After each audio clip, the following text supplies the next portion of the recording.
The AI of these helpers should be vastly improved from Spelunky 1, although except in that right case. there he didn't really show that off.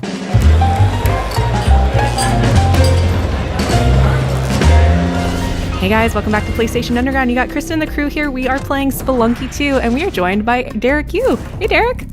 Hey, thanks for having me. Thank you. And we are already choosing our adventurer. The folks. Can I interject real quick and just say, quick character select. I don't have to hit left or right like 10 times to get to my favorite character anymore. Already, Spelunky 2 is delivering. It's delivering the hits. I was going to say, we have Justin and Sid joining as well. We are all super hyped for Spelunky 2. Big fans over on the PlayStation team. Derek, tell us a little bit for folks who maybe didn't play the original Spelunky or it's just been a while. Tell us a little bit about the world of Spelunky 2. So I would call Spelunky 2 a roguelike platformer, or I would call Spelunky a roguelike platformer, and it was one of the first roguelike platformers, if not the first, maybe. So yeah, it was kind of cool to be one of the first in the genre, I suppose. And one of the most influential. Yeah. Yeah, we've already got some great music. Yeah, listen to this music in this opening area. So cool. I know. I love the music in the first game. Eric Circa, who did the music for the first game, he came back for Spelunky 2 to do the music and the audio, and I think the whole soundscape of the game is really cool, very immersive. There are thousands of sound effects for all kinds of things you can do in the game. Is that a little dung beetle I saw up there? It is, yeah. I love it. That's one of the new little critters in the game. The little pup.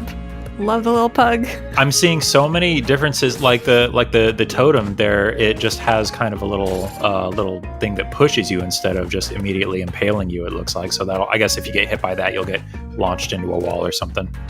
Yeah, so I mean, you're gonna see things in Spelunky 2 that are familiar if you've played Spelunky 1, but the context is different. There are a lot more details. That was a new item right there. Yeah, that's good. That's going to be good for the people who are playing for points, because that's a popular thing on Twitch is people will try to go for high scores, but a lot of times that involves, I think, getting the ghost to come and clear out areas for you. So that seems like a way you can kind of manipulate that a little bit. Yeah, it's a high risk, high reward item that you can use to your advantage if you know what you're doing. Man, I wish that I had a pug that could just help me on my adventures like that. Oh, the ghost is... Whoa, what's going on with the... Oh. Yeah, there's some new tricks with the ghost. Game over. And that's it, guys. Thanks right now. Yeah, first death of the day. We're already seeing so many new things. And you can see the journal at the end gives you a little recap of your run. Oh, I love that. Oh, no. Oh, we got mounts. It's a turkey here. Oh, no. So what's this mechanic with the hearts around it? Does the turkey have to love you before it'll let you ride it? Yeah, so you will encounter wild turkeys in the game, and you can tame them and ride them. Yes. And the turkey is one type of mount that you can find in the game. There are different types. Do the different types of mounts have different abilities, or are they cosmetic? They do have different abilities, yeah, for sure. Oh, cool. Nice. Turkey's punching with his head. Yeah. Oh, so you can flip. Okay, so that's kind of like the cape in the first game. It is, yeah. And they, they don't last. They don't tend to last that long in Spelunky 2. Yeah. We'll see how long Anna can keep hers.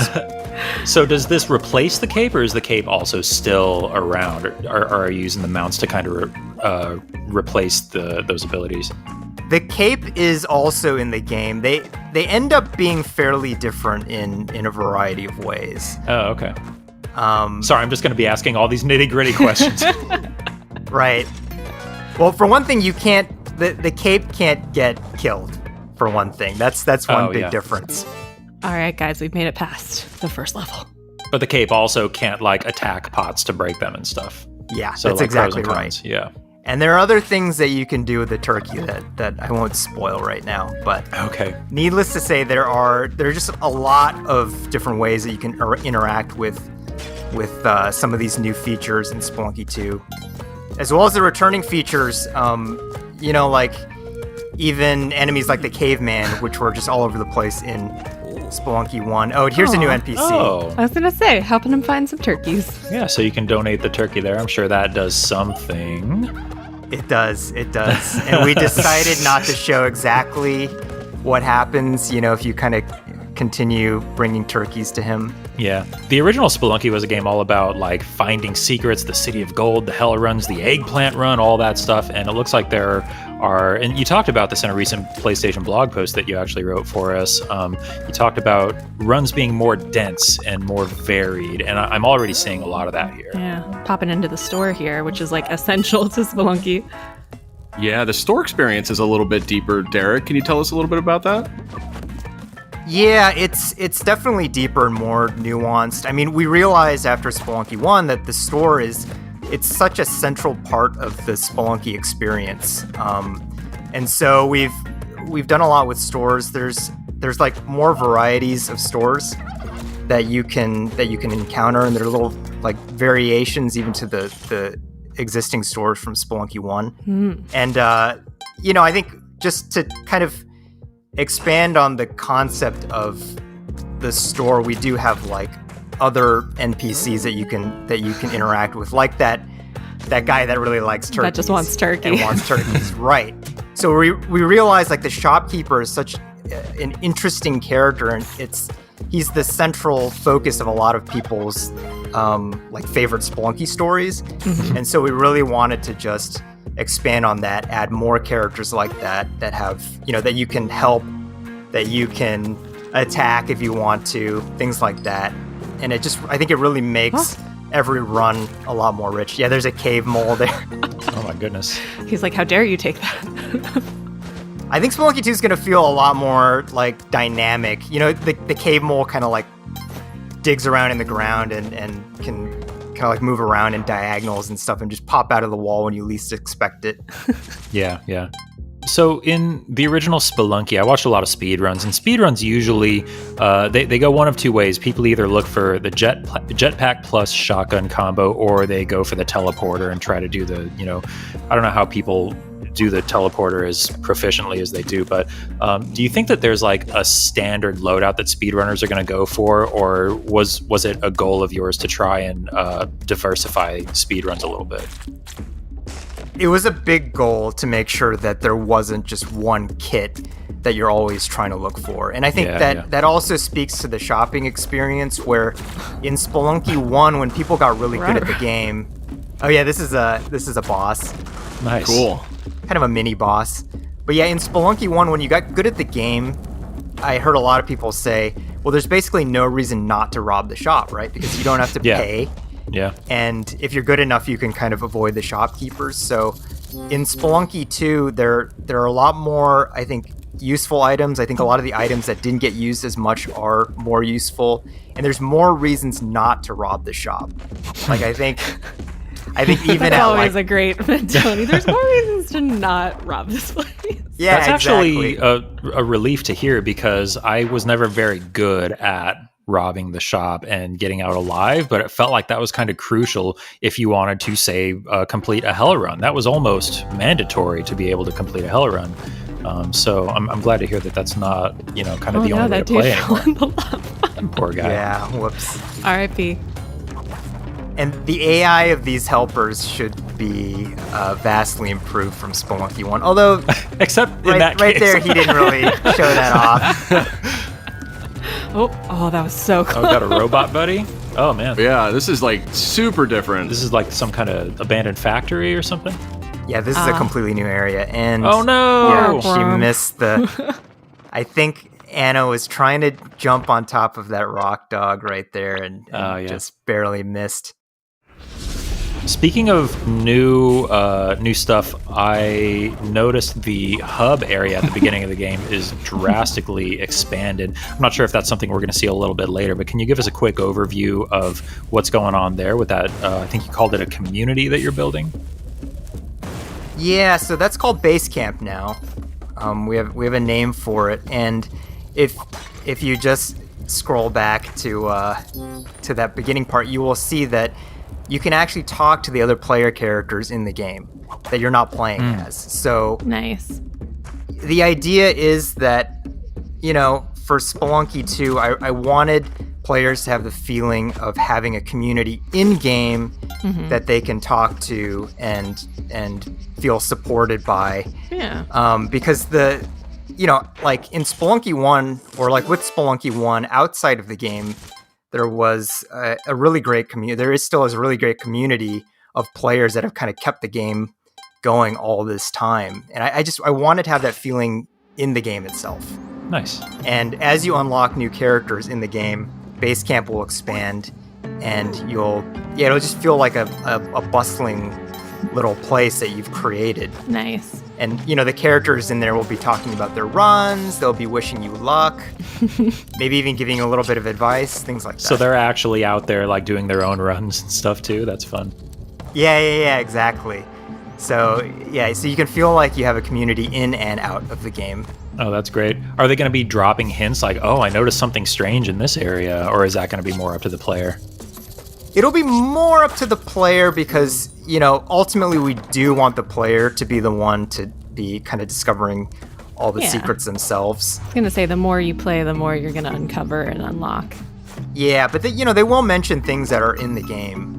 Yeah. Like they'll, a character might talk about, oh, like I died to this trap in my last run and things like that. Kali accepts your sacrifice. I love it. Kali's back for sure. Hey, Derek, so the original game is just well known for having a really, really great sort of procedural level design. I mean, have you made some tweaks in that system for how Spelunky 2 works just to make it more varied or just kind of more diverse? Yeah, for sure. I mean, you saw it just a little while ago that Colin went like into a back layer. So every level has like a back layer behind it that you might be able to access, and that part of the level is also randomly generated. Oh. And it gives the game kind of like a 3-dimensional feeling, even though it's a 2D game and the gameplay is 2D. So here he's going to go into another door, and there's a little character there. Yeah, this is cool. Huh? Hello. Oh, she's saying thank you. You push that block down so she can get out, and she thanks you. So would she now show up at your base camp? She won't, because she's not a player character. She's like one of the NPCs. Yeah, that can appear in runs. Got it.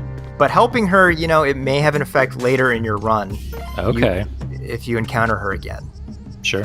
So we've been checking out adventure mode, but there's also a couple other modes that were listed. There's this arena mode, which is like an expanded version of deathmatch. Yeah, that's right. Deathmatch was a mode that I personally really enjoyed, and it turns out a lot of other people did too, but I think it took kind of a backseat to adventure mode in Spelunky 1. And so in Spelunky 2, it's been expanded into what's called arena mode, where deathmatch is like one of the formats, and there's also another one called Hold the Idol, where you just try to grab an idol and hold on to it for as long as possible. And there'll just be a lot more options to make getting into a like PvP match simpler, more streamlined, and allow you to customize it however you like. Got it. So in Spelunky, in the original Spelunky, it's a game that I think found a lot of life in its secrets. Oh no! Do you think that Spelunky 2 is going to enjoy a similar kind of long life as people find some of the secrets you've squirreled really deeply away? That's our hope for sure. And that was another cut to a new character. Yeah. Back to the volcano area. I'm loving those lava physics. It's great. Yeah, that's another thing that we added to just make the world feel more dynamic, more reactive. And yeah, the hope is that people will be able to stream this game for years to come and keep finding new things to do.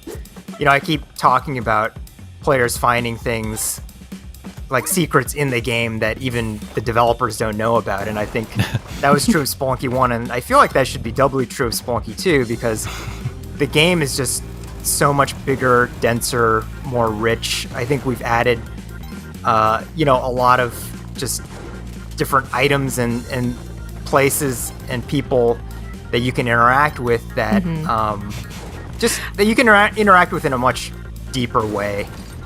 Oh, that was a bold move. You might notice the explosions are really big, Yeah. in this segment, and that's because Rafi the Sloth has a power pack, which makes the bombs big. Interesting. Oh, that's going to be a go-to item for sure. I love him. Yeah, it's just a very arcadey power up. Do you have any favorite items? It's hard to pick. I do like the power pack, just because I think it's a fairly unique item, because bombs generally in Spelunky 1, you could make them sticky, but that was the only thing you could really do to modify them. So I think to give you the big bombs is a pretty big change. And it also does some other things, like when you whip with the power pack on, your whip will have a little fire on the end. Oh, okay. Are there other modifier pieces of gear in there as well? To modify things like your whip? Yeah. No, the power pack is kind of unique in that regard. Gotcha. Got it. So 4-leaf clover there, you feel protected. What does that mean? I don't know if I want to say exactly. Oh, Okay. Folks will have to play for themselves to find out. Yeah, it's an interesting item, though. For Nice. sure. Well, thank you so much, Derek, for giving us this look at Spelunky 2, which is out now on PS4.